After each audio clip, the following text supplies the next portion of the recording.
Ya, ada 12 hukum bioenergi. Hukum aliran. Artinya dari hukum aliran ini, maka energi universal yang ada di alam semesta ini akan mengalir secara otomatis ke hilir. Hulunya siapa? Hulu dari energi ini, ya Allah Subhanahu wa Ta'ala. Allah yang maha berkuasa dan berkehendak. Sumber energi tunggal. Udah secara otomatis dia akan mengalir ke hilir seperti sungai. Jika alirannya ini terhalang, kira-kira sungai jadi meluap? Enggak bisa. Di sisi lain meluap, tapi di sisi lain kekeringan. Itu yang terjadi apa? Penyakit gitu loh. Ya, ini juga terjadi dengan emosi saudara. Jadi hukum aliran ini ada hubungannya dengan nanti emosi saudara. Jika saudara setiap saat mudah marah, mudah mengalami ketakutan, mudah mengalami keraguan, kekhawatiran, dan saudara selalu tertekan secara emosional, maka hanya masalah waktu saja. Emosi saudara akan meluap dengan cara yang negatif. Emosi saudara akan meledak, dan ini akan merusak berbagai sistem dan tatanan yang ada. Kalau dalam rumah tangga ada orang yang menahan, tertekan terus, penuh ketakutan, kekhawatiran, kecemasan, nanti tiba-tiba langsung tuh emosinya meledak, gas, cari momentumnya, karena ada saluran yang lebih baik alirannya. Nah, saya sering melihat nih orang-orang yang mengalami situasi seperti ini. Inilah yang berhubungan dengan bagaimana sistem kekebalan tubuh saudara ya yang harus di-manage, yang harus dibentuk. Saudara perlu tahu saat di mana energi saudara lagi terhalang, saat di mana energi saudara tidak mengalir. Karena apa? Energi yang mengalirnya tidak lancar, sebetulnya saudara akan bisa merasakan.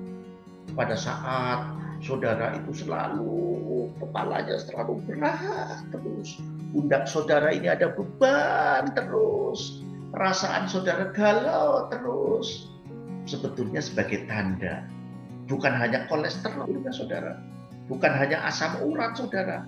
Ya, asam urat itu dari sisi medisnya, kolesterol itu dari sisi medisnya, tapi sebetulnya penyebab utamanya itu sebetulnya karena aliran energi yang tidak mengalir dengan lancar, tidak pada tempatnya. Ya, maka tugas saudara sekarang nih, karena mengikuti programnya ini, mulai menyadari apa sih yang menjadi halangan dari aliran energi saudara. Ya, kemudian saudara membersihkannya, kemudian saudara memperbaikinya sampai energi itu kembali mengalir dengan lancar. Kalau ini sebetulnya saudara sudah belajar ilmunya. Cuma masalahnya saudara sering mengabaikan pemanfaatan bioenergi. Harusnya dalam posisi ini, begitu saudara ada beban gak enak banget, galau banget, ini sebagai tanda alirannya itu gak lancar, saudara segera akses tuh dengan kuasa dan kehendak-Mu, ya Allah, bioenergi masuk dan meresap ke tubuh saya untuk menetralisir berbagai sumber energi negatif dalam tubuh saya, sehingga menjadikan energi saya menjadi lancar, sehingga hati saya tenang, damai, bahagia, dan selalu happy. Terjadilah zikir. Cuma sayangnya banyak alumni itu yang melupakan, seolah-olah akses bioenergi itu sesuatu yang sepele. Karena kesederhanaannya, karena mudahnya, ya, sehingga diabaikan ya oleh saudara-saudara semua. Jika Anda misalnya sudah mengakses bioenergi, sudah mulai merasakan ketenangan, kedamaian, mulai percaya diri muncul, keyakinannya muncul, itu sebagai pertanda bahwa energi saudara mulai mengalir pada jalurnya yang semestinya. Ya, maka yang perlu saudara lakukan, perlu menjaga hati saudara, pikiran saudara tetap positif, ya, sehingga apa? Energi saudara akan terhubung dengan berbagai keinginan dan harapan saudara. Terus apa yang harus saya lakukan nih, Pak? Ya, maka lepaskanlah apapun yang tidak berguna bagi saudara, lepaskan. Ya, saudara jangan suka menyimpan hal-hal, ya baik secara fisik atau secara emosional, hal-hal yang tidak berguna untuk saudara, hal-hal yang tidak mendukung tercapainya harapan saudara, tujuan hidup saudara. Mulailah belajar untuk membersihkan, membiarkan emosi saudara muncul ke permukaan dan diekspresikan. Ya, karena ini akan memberi ruang untuk apa? Untuk saudara mengetahui apa sih sebetulnya emosi saudara itu seperti apa dan bagaimana mulai mencegah ya penyumbatan energi yang akan terjadi. Jadi kalau saudara itu ada emosi apa, coba mulai ungkapkan. Kalau ada kemarahan, ungkapkan. Tapi dengan cara yang baik juga. Jangan karena lagi emosi, ya saya suka ngomong nih. Emosi nih saya. Ya saya juga suka emosi juga.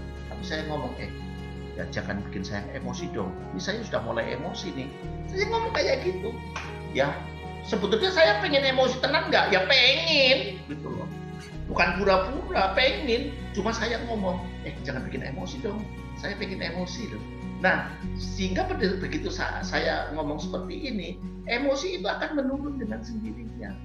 Diekspresikan itu, jadi kemarahan itu diekspresikan. Tapi bukan diekspresikan dengan kepingin nih, emosi saudara kepingin melempar gelas, melempar benda-benda di sekitar saudara. Ekspresikan, langsung lempar.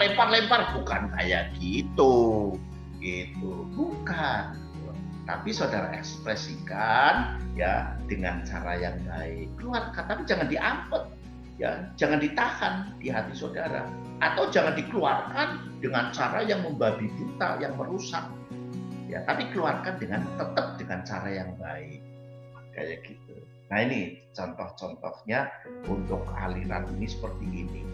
Nah, ini kalau dijabarkan banyak ini. Ini kalau dijabarkan bisa 200 halaman sendiri saudara tentang hukum aliran ini. Makanya saya hanya menjabarkan hal yang memang sangat prinsip yang perlu banget. Ya salah satunya bioenergi abundant itu perlu ya saya jabarkan. Kayak gitu, ada pelatihan yang khusus karena dari hukum-hukum yang lain selain bioelektromagnetik, abundant ini juga sangat penting. Kayak gitu. Kenapa saya berikan pelatihannya? Nanti di pelatihan bioenergi abundant ini juga disinggung nih hukum-hukum yang lain selain yang dari 11 ini juga saya singgung juga sudah masuk di pelatihan bioenergi abundant itu sebetulnya saudara. Oke, ini yang kelima ya.